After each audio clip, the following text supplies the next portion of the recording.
Bonjour et bienvenue sur la chaîne de Monsieur Porc, la chaîne où les métros ont des androïdes à mort, où les coincent dans des petits bocaux et où c'est super Metroid en 1994 comme les KOF parce que c'est comme ça que c'est parti avec les chefs. C'est maintenant qu'on se rend sur les stations spatiales, c'est maintenant qu'on va voir ce qu'est devenu notre petit Metroid adoré qu'on avait sauvé à la fin du 2, qu'on avait confié à des scientifiques, qu'on a vu mourir sur l'écran titre, qui se font piquer par des dinosaures violets alors que forcément on va sur la planète The Base parce que The Base s'y veut d'abord et que nous voilà atterris sur un endroit où il fait beau comme en Angleterre, sur un endroit où on va explorer toute la Terre qui n'est pas du tout la Terre mais qui nous donne des petites bombes qu'on va mettre dans nos petites boules parce que les statuettes sont toujours sympathiquettes avec nous, surtout quand elles se réveillent et se mettent au garde à vous et que oh là là il va falloir les combattre, c'est quoi ce bordel, on n'est plus dans l'ancien,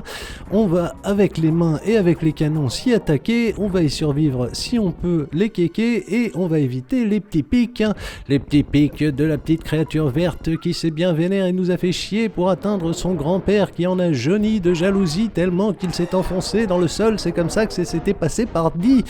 Des fois, on s'éternisait à se changer parce que en varia suite, on a de la suite dans les varias, on a des varias dans le slip, on s'en va jusqu'au bout pour se transformer de jaunifié en orangé parce que c'est comme ça qu'on se rêve orange tout à fait et qu'on va courir sur les petites plateformes qui disparaissent mais qu'on va booster notre vitesse parce que quand même ce serait pas drôle sans adresse et qu'on repart dans l'autre sens et qu'on se met à faire la schtroumpfette et qu'on se met à faire du parce que c'est comme ça qu'on va quand on fait très vite ou qu'on fait quand on va très vite. Je ne me souviens plus, j'ai les yeux en clit et que revoilà les petits Ewoks tyrannosaures qui nous apprennent à rebondir sur les murs pendant que Roger il le fait à la dure, qu'on le fait reculer jusque dans le mur et non c'est pas un mur, c'est un sol qui se dérobe sous ses pieds et que là c'est super metal hardcore qu'on lui voit se faire arracher la peau dans de la lave parce que chez Nintendo on rigolait pas à l'époque, même dans les vaisseaux abandonnés qui s'étaient crachés il y a des poulpes fantômes cyclopes que c'est très étrange quand même quand on leur tire dans l'œil jusqu'à ce qu'ils explosent et qu'ils se déforment parce qu'on profite des effets de la chose. C'est ainsi qu'on s'informe.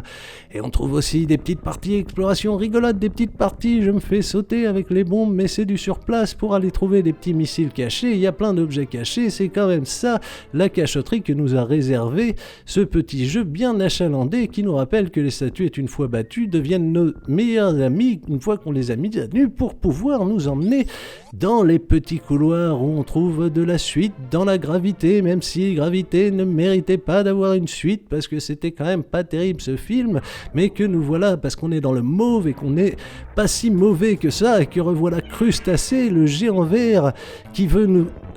décidément avec sa queue de scorpion piqué, mais on va pas se laisser faire comme ça parce qu'on n'est pas maïssé jusqu'au bout, on va le faire rougir de honte, on va le faire exploser de décès, on va se rendre compte que même les super bombes ne tuent pas ses ennemis roses dans ce petit coin caché et qu'il va falloir ramasser la poutre plasmée forcément pour pouvoir accéder au fait de les blesser. C'est ce genre de choses, c'est ce genre de petites découvertes, c'est ce genre de progression permanente qui fait que la petite Samus nous s'amuse beaucoup et qu'on retrouve la Screw Attack qui retrouve le générique du site du même nom de l'époque qui avait dû le changer parce que Nintendo ne rigole pas avec ça tous les jours et qu'on peut rebondir avec amour sur ces petits poteaux qu'on peut maintenant trouver avec une Screw Attack, ma foi pas bien dévissé, c'est un peu le vice. Qu'est-ce que vous voulez que je vous dise? Nous voici face à Ripley, qui n'est pas du tout alien, mais qui est bien piqué lui aussi, parce qu'il a décidé de s'énerver, et que l'on va pas se laisser faire, qu'on lui mettra tous les missiles de sa mère, qu'il va nous emporter, mais que non, ce sera fini,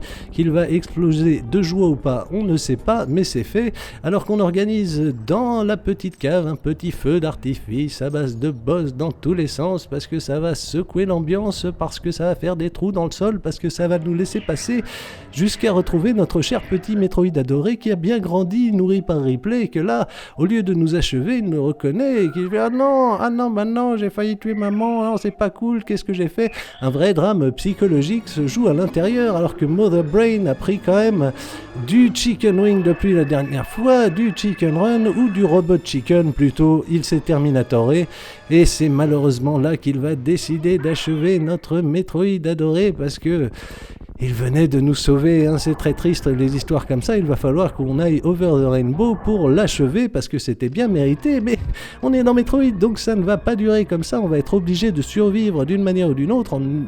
échappant à l'explosion de toute la base, sinon elle nous baisse, c'est ça la base, c'est ça qu'on fait, et c'est maintenant qu'on dit au revoir à tout le monde en se mettant dans le petit vaisseau, tout ça, parce que c'était...